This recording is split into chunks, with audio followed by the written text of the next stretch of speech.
Hello दोस्तों, welcome to target classes में हम आज पुष्पी पादपों में लैंगिक जनन के टॉपिक पर आते हैं, जो कि मोस्ट इम्पॉर्टेंट कक्षा 10 और 12 बच्चों के लिए जो है वेरी मोस्ट इम्पॉर्टेंट टॉपिक है। आइए हम लोग चलते हैं टॉपिक की तरफ। देखिए, जैसे लिखा है पुष्पी पादपों में लैंगिक जनन। तो पुष्पी पादप, पहले पादप की बात करते हैं। पादप पादप को कई भागों में बांटा गया है। ठीक है, कई भागों में बांटा गया है। पहले जैसे इसके दो भाग हैं। पहला है, पादप को दो भागों में वैज्ञानिक आइकिलियर थे। वैज्ञानिक कौन थे? इसको एक वैज्ञानिक थे जिनका नाम वैज्ञानिक आइकलर या आइकिलियर, कुछ भी कह सकते हैं। ये वैज्ञानिक थे। इन्होंने पादपों को दो भागों में बांटा। पहला क्रिप्टोगेमस गेमस कर लो। दूसरा है फिनेरोगैमस।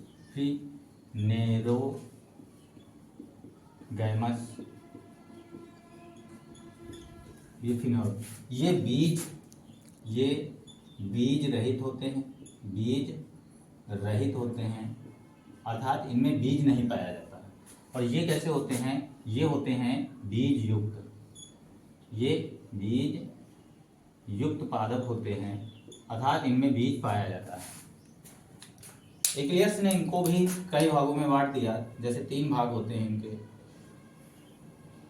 एक होता है थैलोफाइट, पहला होता है थैलोफाइट्स। दूसरा होता है ब्रायोफाइट्स। तीसरा होता है टेरिडोफाइट्स।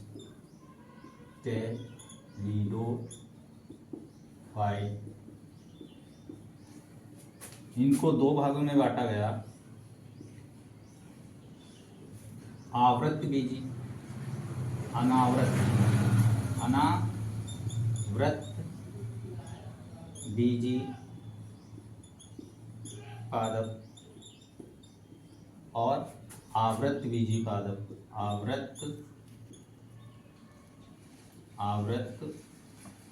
बीजी पादप ये ऐसे पादप होते हैं जिनमें पुष्प नहीं निकलते हैं। इनमें पुष्प नहीं होते हैं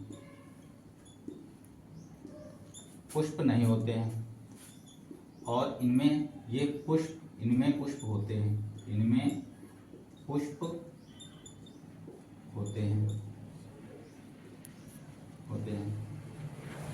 ठीक है, ये ऐसे पादप होते हैं जिनमें पुष्प होते हैं। तो आइए हम लोग चलते हैं, पहले आवृत बीजी पादपों के विषय में पढ़ते हैं, जो कि हमारा टॉपिक है।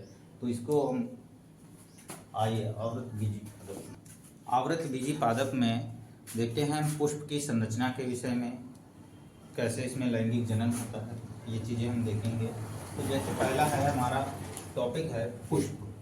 क्या है? पुष्प।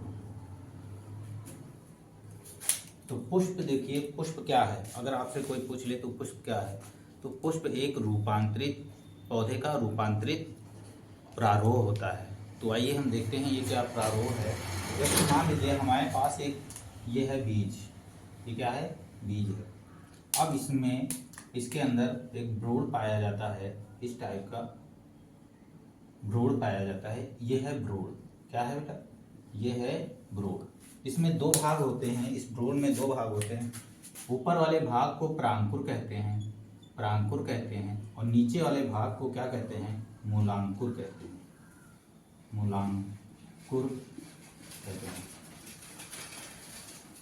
ये दो भाग होते हैं। अब आया है पुष्प। अगर तुमसे कोई पूछ ले कि पुष्प, विश्व का सबसे बड़ा पुष्प कौन सा है, तो अगर विश्व का सबसे बड़ा पुष्प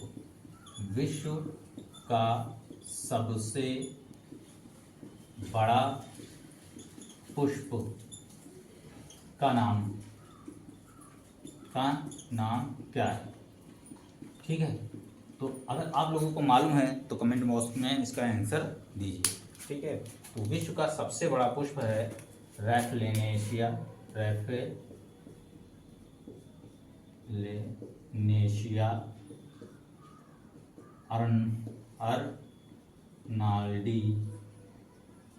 अर्नाल्डी।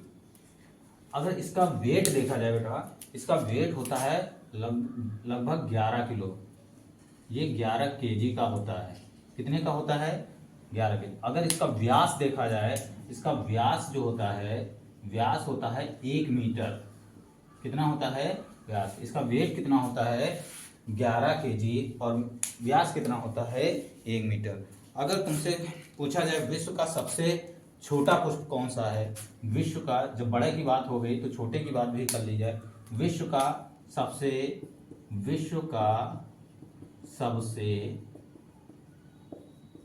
छोटा पुष्प, विश्व का सबसे छोटा पुष्प, इसका भी आंसर मालूम हो तो कमेंट बॉक्स में इसका आंसर दीजिएगा।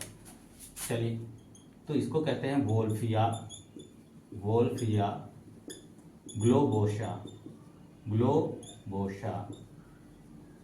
आप लोग इसको समोसा नहीं समझिएगा, ग्लोबोसा है, ठीक है। चलिए आइए, तो हम लोग अब पुष्प के देखिए, ये इसके विषय में देखते हैं। जैसे अब ये बीज है, इसको हमने जमीन में बोया, तो जैसे ही इसको जमीन में बोते हैं तो यहाँ से ऐसे कुछ मोल निकलते हैं और ये पौधा होता है, ठीक है। तो यहाँ पे कुछ शाखाएं निकलती हैं ऐसे, और यहाँ पे ये पत्तियाँ हो जाती हैं, ये पत्तियाँ निकले। इन्हीं पत्तियों पर क्या होता है, एक मान लीजिए पुष्प निकला है, ये एक छोटा सा ऐसे ये पुष्प निकला। तो पुष्प क्या है? किसी पौधे का रूपांतरित प्रारूप, ठीक है। ये पुष्प, इसी को कहते हैं, अगर आपसे कोई पूछे पुष्प क्या है, तो पुष्प एक रूपांतरित प्रारूप है, ठीक है। चलिए आइए हम लोग पुष्प की संरचना के विषय में देखते हैं। पुष्प में कितने चक्र होते हैं? पुष्प में वैसे एक पुष्प में 4 चक्र होते हैं। अगर वो 4 चक्र होते हैं तो वह पूर्ण पुष्प कहलाता है। अगर चारों चक्र नहीं होते हैं तो वह अपूर्ण पुष्प कहलाता है। तो देखते हैं हम पुष्प की संरचना। तो पुष्प में 4 चक्र होते हैं। तो पहला चक्र देखिए, हम पुष्प की संरचना में आते हैं। मान लीजिए हमारे पास ये पुष्प की संरचना, तो देखिए ये है, ऐसे होता है एक भाग, ये भाग, ये जो उभरा हुआ भाग होता है इसको बोलते हैं पुष्पासन। क्या बोलते हैं? पुष्पासन। ये पुष्पासन क्या होता है? जहां पर पुष्प क्या होता है? आसित होता है, यानी कि बैठा हुआ होता है, उसे कहते हैं पुष्पासन, ठीक है। अब ये देखिए, यहाँ पे एक और ऐसी संरचना होती है इस टाइप की,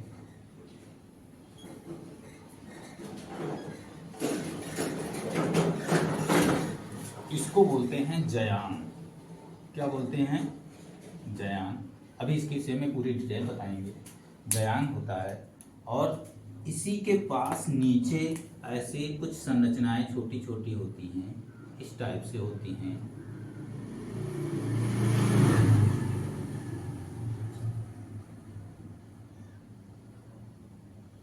इसको बोलते हैं बाह्य दलपुंज।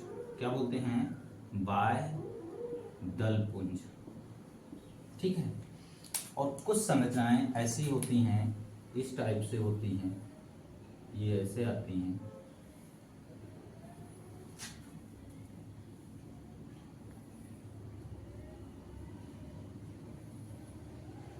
ये ऐसे आती हैं। इनको बोलते हैं पुंकेसर। क्या बोलते हैं? पुंकेसर या पुमंग, क्या कहते हैं? पुमंग भी कहते हैं, ठीक है। और एक संरचना ऐसी होती है, इसमें देखिए इस टाइप की संरचना होती है,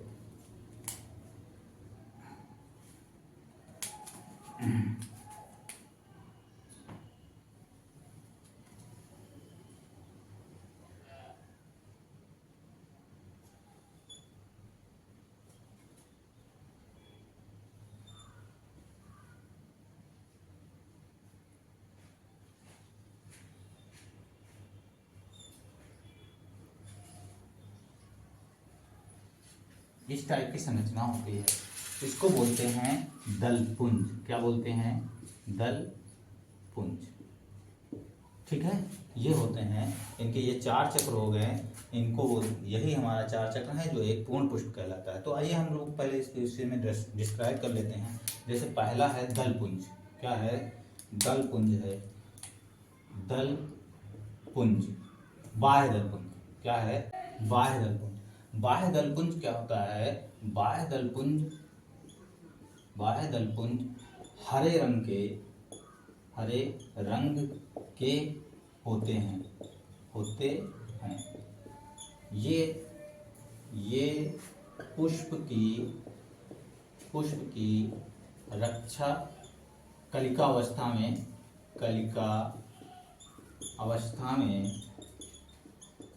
में रक्षा करते हैं। क्या करते हैं? रक्षा करते हैं। अब हम लोग आ जाते हैं, दूसरा हमारा है दलपुंज। ये दलपुंज है। ये क्या है? ये दलपुंज है। ठीक है, तो दलपुंज क्या होता है? दलपुंज का क्या कार्य होता है? दलपुंज रंगीन होते हैं। दलपुंज रंगीन होते हैं।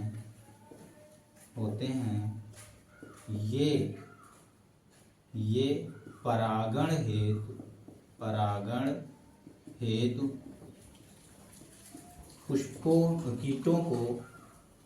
कीटों को अपनी ओर आकर्षित करते हैं। आकर्षित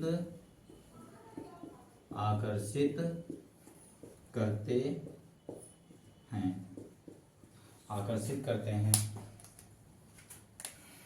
उसके बाद आ जाता है पुमंग।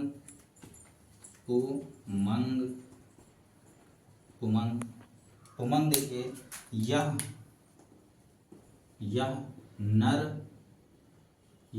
नर भाग होता है। ठीक है, इसके 2 भाग होते हैं।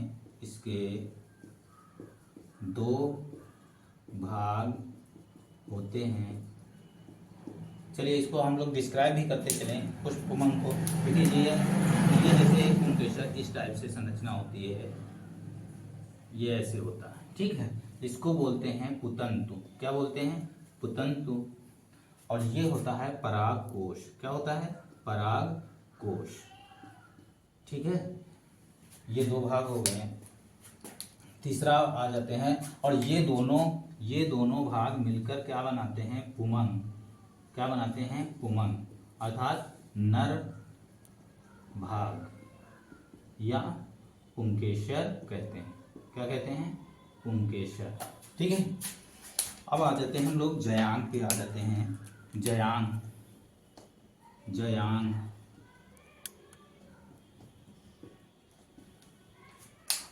यह